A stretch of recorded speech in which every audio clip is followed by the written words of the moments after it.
তাপগতিবিদ্যা lecture 5-এর সবাইকে স্বাগতম। শুরু করতেছি স্থির চাপের মোলার আপেক্ষিক তাপ দিয়ে।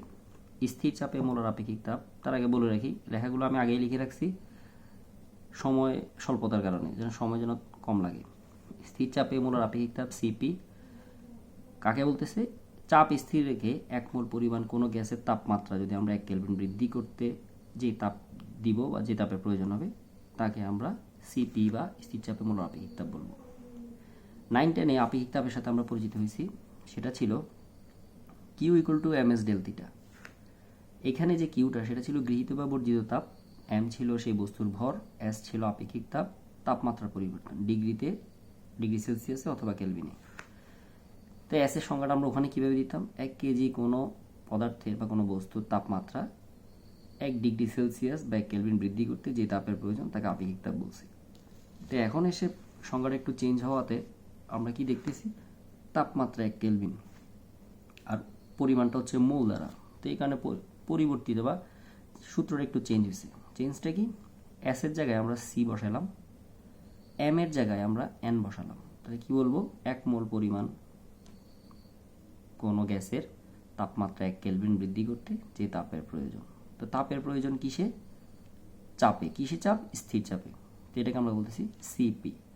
এখন স্থির চাপের জন্য আমরা তাপগতিবিদ্যার প্রথম সূত্রটা যদি একটু খেয়াল করে দেখি, ডেল কিউ। ডেল কিউ মানে কি পরিমাণ তাপের প্রয়োজন অথবা কি পরিমাণ তাপ নির্গত হয়েছে, ডেল ইউ অভ্যন্তরীণ শক্তির পরিবর্তন, ডেল ডাব্লিউ কাজ। প্রথমে আমরা যে তাপটা দিব সেই তাপটা দুইটা অংশে কাজ করবে। প্রথমটা হচ্ছে অভ্যন্তরীণ শক্তির পরিবর্তন ঘটাবে, সেটা আবার নির্ভর করবে তাপমাত্রার উপর। তাপমাত্রা বৃদ্ধি পেলে অভ্যন্তরীণ শক্তির বৃদ্ধি পাবে, তাপমাত্রা হ্রাস পেলে অভ্যন্তরীণ শক্তিও হ্রাস পাবে। এরপরেও যদি আমরা তাপ দিই, মানে অভ্যন্তরীণ শক্তির বৃদ্ধি হওয়ার পরেও যদি আমরা তাপ দিই, আরও তাপ দিই, সেই তাপটা তখন কাজে রূপান্তরিত হবে। কিসে কাজ? গ্যাসের আয়তনের পরিবর্তনজনিত কাজ। এই গেল আমাদের সিপি। এরপরে আমরা আসি সিভিতে। সংজ্ঞাটাতে আসি আমরা। স্থির আয়তনে মোলার আপেক্ষিক তাপ সিভি। তার মানে আগে ছিল স্থির চাপ, চাপ স্থির ছিল, সেম সংজ্ঞা, শুধুমাত্র এখন চাপ নয়, এখন আয়তনটা স্থির থাকবে। তাহলে সূত্রটা একটু চেঞ্জ না, মোটামুটি সেম আছে, শুধু আমরা সাবস্ক্রিপ্টটা চেঞ্জ করে দিছি। সিভি আয়তন স্থির থাকবে। এখানে যদি আবার আমরা তাপগতিবিদ্যার প্রথম সূত্রটা আমরা অ্যাপ্লাই করি, তাহলে দেখা যাচ্ছে আয়তন স্থির। তাহলে আয়তন স্থির থাকলে অবশ্যই কাজ হবে না, কারণ কাজ শুধুমাত্র হবে আয়তনের পরিবর্তনের কারণে। তাহলে কাজের জায়গায় আমরা কত বসাই দিলাম? 0। তাহলে সূত্রটা দাঁড়াচ্ছে প্রথম তাপগতিবিদ্যার প্রথম সূত্র মতে সূত্রটা দাঁড়াচ্ছে ডেল কিউ সমান ডেল ইউ, কাজ 0। যা লিখে দিছি কোনো প্রকার কাজ সংঘটিত এখানে হবে না। এরপর দেখা যাচ্ছে স্থির আয়তনের প্রদত্ত তাপশক্তি শুধুমাত্র অভ্যন্তরীণ শক্তির পরিবর্তন করবে, যেটা দেখা যাচ্ছে স্থির চাপে প্রয়োজনীয় তাপ স্থির আয়তনে যা বলেই দিলাম। তো যেই কারণে দেখা যাচ্ছে সিপিটা সর্বদা বড় থাকতেছে। এবার আসি কেন সিপিটা বড় থাকতেছে। তার কারণ হচ্ছে সিপি এর ক্ষেত্রে আমরা যে তাপটা দিই বা স্থির চাপে আমরা যে তাপটা দিই সেটা দুইটা অংশে কাজে লাগে।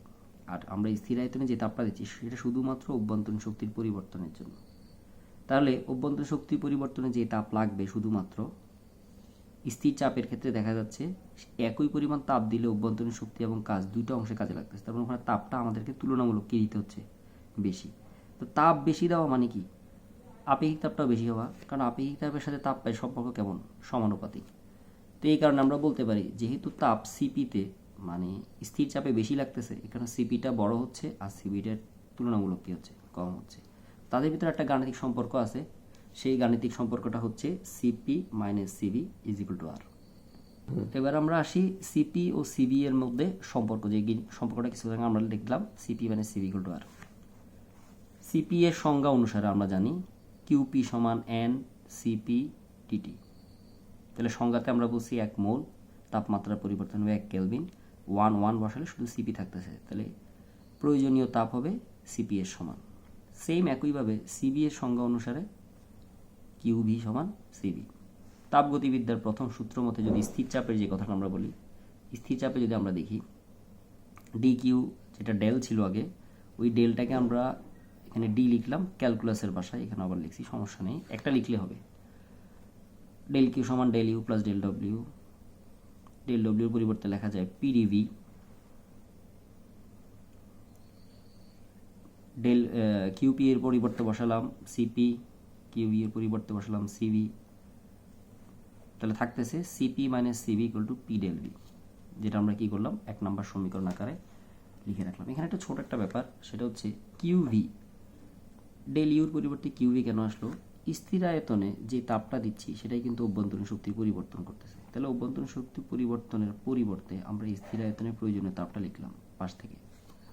এবার আদর্শ গ্যাসের আমরা একটা সমীকরণ জানি, PV equal to nRT, N এর মানে এখানে আমরা 1 বসালাম, তাহলে পি ইকুয়াল টু আরটি। স্থির চাপে টি এর সাপেক্ষে আমরা একে অন্তরীকরণ করব। অন্তরীকরণ যদি করি অন্তরীকরণ নিয়ম অনুযায়ী P R V K UV সূত্র ধরে, ইউকে রেখে ভিকে, ভিকে রেখে ইউকে, এখানে 0 কেন হলো? কারণ আমরা বলে দিছি প্রথমে সেটা কি চাপে হবে, স্থির চাপে, তার মানে এখানে ডিপি হওয়ার কথা, ডিপি। তো এই ডিপি এর পরিবর্তে আমরা কত বসালাম? 0, কেন কোনো পরিবর্তন হবে না।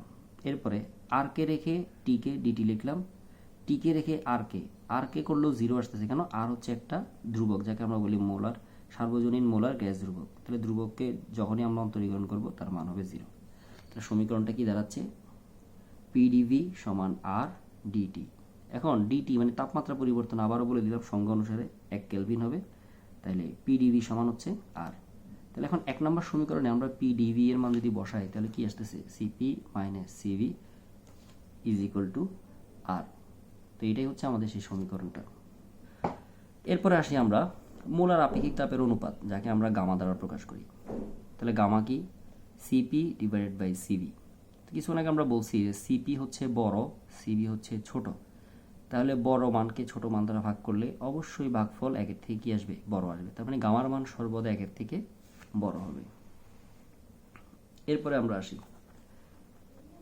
অধ্যায় 10, যেটা ফার্স্ট পেপারের আদর্শ গ্যাসের যে অধ্যায়টা ছিল, সেখানে আমরা কিছু সমীকরণ পড়ে আসছি। ম্যাক্সওয়েলের একটা তত্ত্ব ছিল যে গ্যাসের গতিতত্ত্ব, সেই সমীকরণ, সেখান থেকে আমরা এন মোলের গ্যাসের গতিশক্তির একটা সূত্র পাইছি, সেটা ছিল ইকে সমান 3/2 এনআরটি। এখন আমাদের যদি জিজ্ঞেস করা হয় যে গ্যাসে তাপ দিলে কি বৃদ্ধি পায় বা কি পরিবর্তন হয়, যে কোনো গ্যাসকে তাপ দিলে ভিতরে আয়তনটা যদি স্থির রাখা হয় তাহলে শুধুমাত্র গ্যাসের গতিশক্তিটা বৃদ্ধি পাবে। তাহলে এখানে লিখলাম আয়তন স্থির রেখে 1 মোল পরিমাণ গ্যাসের তাপমাত্রা 1 কেলভিন বৃদ্ধি করার লক্ষ্যে তুমি যে তাপ দিবে সেই তাপ শুধুমাত্র তার কিসের পরিবর্তন ঘটাবে? গতিশক্তির পরিবর্তন করা হবে। আবার সেই তাপটাই কিন্তু কিসের সমান? আপেক্ষিক তাপ সিভি এর সমান। তাহলে এবার গতিশক্তির সমীকরণে যদি আমরা বসাই ইকে ইকুয়াল টু এন এর মান 1 বসালাম 3/2 আরটি। এরপরে প্রাথমিক অবস্থায় যে তাপমাত্রায় থাকুক না কেন সেই তাপমাত্রায় যে গতিশক্তি ছিল, পরবর্তী তাপমাত্রায় 1 কেলভিন বৃদ্ধি করার কারণে তার গতিশক্তি পূর্বের তুলনায় বৃদ্ধি পেল। তাহলে গতিশক্তির পরিবর্তন 3/2 আর ধ্রুবক তাপমাত্রার পরিবর্তন, তাহলে তাপমাত্রার পরিবর্তন কত? 1 কেলভিন, 1 বসালাম, তাহলে গতিশক্তির পরিবর্তন থাকতেছে কত? 3/2 আর। তাহলে গতিশক্তির পরিবর্তন কেন হলো? কারণ আমরা তাকে প্রয়োজনীয় তাপ দিলাম, কিসের জন্য? 1 কেলভিন তাপমাত্রা বৃদ্ধি করার লক্ষ্যে। এই গতিশক্তির পরিবর্তন হবে তাপ প্রয়োগের কারণে। তো সুতরাং সিভি সমান কিউ বলা যায়, যে তাপ দিলাম সেটাই গতিশক্তির পরিবর্তন করলো, যেহেতু আয়তন স্থির রেখে করছি তাহলে ওই তাপটাই হচ্ছে কিসের সমান? সিভি এর সমান। তাহলে সিভি সমান কত দাঁড়াচ্ছে? 3/2 আর। কার মতে? আদর্শ গ্যাসের গতিতত্ত্ব, যেটা আমাদেরকে ম্যাক্সওয়েল প্রদান করছে। আচ্ছা, এই গেল সিভি। তাহলে সিপি কি হবে? তাহলে ছোট একটু কথা, সেটা হচ্ছে সিভি সমান 3/2 আর দাঁড়ালো এখন, ঠিক আছে। এখন এই যে 3টা, এটাকে আমরা বলি গ্যাসের জন্য স্বাধীনতার মাত্রা। তো এই সমীকরণটি হচ্ছে 1 পরমাণবিক গ্যাসের জন্য, কারণ এখানে 3টা হচ্ছে 1 পরমাণবিক গ্যাসের স্বাধীনতার মাত্রা। তো এবার আমাদেরকে ছোট করে আবার একটু জানতে হবে যে স্বাধীনতার মাত্রাটা কি আগে। তাহলে যাই স্বাধীনতার মাত্রায়, হ্যাঁ একটা সংজ্ঞা দেওয়া আছে, এই সংজ্ঞাটা বেসিক্যালি বইয়ের, যে কোনো গতিশীল সিস্টেমের অবস্থান সম্পূর্ণরূপে প্রকাশ করতে যতগুলো স্থানাঙ্কের প্রয়োজন।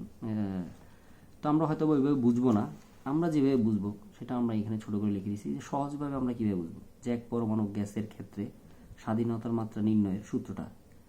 অক্ষের সংখ্যা আমরা জানি, ম্যাক্সিমাম অক্ষ পসিবল হচ্ছে আমাদের ক্ষেত্রে, বা যে অক্ষটা ধরি সেটা হচ্ছে 3টা, তাহলে অক্ষ ধরলাম 3টা। তারপর যে অণুটা নিয়ে আমরা, গ্যাসের যে অণুটা নিয়ে আমরা কাজ করব, সেই অণুতে উপস্থিত পরমাণুর সংখ্যা। 1 পরমাণু হলে অণুতে পরমাণু থাকবে 1টা, যেমন হিলিয়াম। 2 পরমাণু হলে অক্সিজেন থাকবে 2টা। 3 পরমাণু মানে বহু পরমাণু হলে সেই ক্ষেত্রে পরমাণুর সংখ্যা পরিবর্তন হবে। এরপরে বিয়োগ পরমাণু সমূহের নিজেদের মধ্যেকার সম্পর্ক। ঠিক আছে, আমরা একটু এক্সাম্পল দেখি। এক পরমাণু বা হিলিয়াম গ্যাসের ক্ষেত্রে স্বাধীনতার মাত্রাটা আমরা কীভাবে নির্ণয় করতেছি। অক্ষের সংখ্যা 3, যেহেতু হিলিয়াম পরমাণু হচ্ছে একটা, অণুতে উপস্থিত পরমাণুর সংখ্যা 1, একটা অণুতে একটি পরমাণু, তাদের নিজেদের ভিতরে কোনো বন্ধন নাই বা সম্পর্ক নাই, সুতরাং সেখানে হচ্ছে 0। তাহলে 3 × 1 3 -0, তাহলে সমান সমান কত দাঁড়াচ্ছে 3। দ্বি পরমাণু অক্সিজেন O2 গ্যাসের ক্ষেত্রে আবার অক্ষের সংখ্যা 3 XYZ, 2 অক্সিজেনের একটা অণুতে দুইটা পরমাণু বিয়োগ অক্সিজেন তারা দ্বিবন্ধনে যুক্ত, ঠিক আছে, কিন্তু এখানে বাংলায় বলা হচ্ছে মধ্যেকার সম্পর্ক, তার মানে এই অক্সিজেনটা এই অক্সিজেনের সাথে একটা সম্পর্ক করছে, যদিও তারা ডাবল বন্ড দিয়ে করছে কিন্তু সম্পর্ক তো একটা। তো ওইটা আমরা নির্দেশ করতেছি, আমরা কিন্তু এই অংশটা দ্বারা বন্ধনের সংখ্যা বোঝাচ্ছি না, আমরা সম্পর্ক বলতেছি একটা অক্সিজেন আর একটা অক্সিজেনের সাথে। ডাবল বন্ড ঠিক আছে, কিন্তু ডাবল বন্ড এখানে ব্যবহার হবে। তাহলে সম্পর্ক হলো কয়টা, একটা। তাহলে 3 × 2 = 6, 6 থেকে 1 গেলে 7। তাহলে দ্বি পরমাণু 5, 3 × 2 = 6, 6 থেকে 1 গেলে 5। তাহলে দ্বি পরমাণু গ্যাসের ক্ষেত্রে স্বাধীনতার মাত্রা হচ্ছে 5। এরপরে আসি বহু পরমাণু গ্যাসের ক্ষেত্রে। বহু পরমাণু গ্যাস বলতেছি ওজনকে। সেই গ্যাসের ক্ষেত্রে দেখা যাচ্ছে আগের মতো অক্ষের সংখ্যা 3, ওজনে পরমাণুতে একটা অণুতে পরমাণু আছে 3টা, এবং তাদের মাঝখানে যে বন্ধনটা দেখো, একটা অক্সিজেন আর একটা অক্সিজেনের সাথে একটা সম্পর্ক দুইজনের ভিতরে, আবার এর সাথে এর সম্পর্ক, আবার এর সাথে এর সম্পর্ক। তাহলে সম্পর্কগুলো টোটাল কয়টা, 3টা। তাহলে বিয়োগ হচ্ছে 3। এখানে বন্ধনের সংখ্যা বলা হয় না, এখানে সম্পর্কের সংখ্যা বলা হয়েছে। 3 × 3 = 9, 9 থেকে 3 গেলে 6। তাহলে বহু পরমাণু গ্যাসের ক্ষেত্রে স্বাধীনতার মাত্রা হচ্ছে 6। তো এখন এই যে গামার যে বিভিন্ন মান হচ্ছে পরমাণু ভেদে, সেই মানগুলো যদি আমরা একটু দেখি। কিছুক্ষণ আগে আমরা দেখছিলাম যে এক পরমাণু গ্যাসের ক্ষেত্রে CV সমান হচ্ছে 3/2R। 3 ছিল স্বাধীনতার মাত্রা, যেহেতু এক পরমাণু গ্যাস। তাহলে সিপিটা কি হচ্ছে, একটা সমীকরণ আমরা পড়ছি, CP - CV = R। তো সেইখান থেকে আসতেছে CP = CV + R। CV এর মানটা আমরা এখান থেকে বসাই দিলাম। কার জন্য, সব হচ্ছে এক পরমাণু গ্যাসের জন্য। 3/2R + R, তাহলে 5/2R আসতেছে। তাহলে এখন গামার মানটা যদি আমরা নির্ণয় করতে চাই, গামা সমান CP/CV, CP এর মান CV এর মান বসানোর পর আসতেছে 5/3, যার মান হচ্ছে 1.6666 আছে, আমরা 7 ইউজ করলাম। তাহলে এক পরমাণু গ্যাসের জন্য গামার মান 1.667, অথবা ভগ্নাংশ আকারে বললে 5/3। দ্বি পরমাণু গ্যাসের জন্য, তাহলে দ্বি পরমাণু গ্যাসের জন্য আমরা যদি CV এর কথা বলি, যেহেতু দ্বি পরমাণু, তাহলে স্বাধীনতার মাত্রাটা পরিবর্তন হয়ে গেছে, 3 এর জায়গায় কত আসছে, 5। তাহলে CP কত হবে, CV + R 7/2। আবার গামা একইভাবে CP/CV 7/5 আসে, যার মান হচ্ছে দশমিক মান হচ্ছে 1.4। দুটাই বলতে পারো, 7.5 অথবা 1.4। এরপর যদি আমরা বহু পরমাণুকের ক্ষেত্রে যাই, বহু পরমাণু গ্যাসের ক্ষেত্রে সেম CV স্বাধীনতার মাত্রা হচ্ছে 6/2 × R 3R।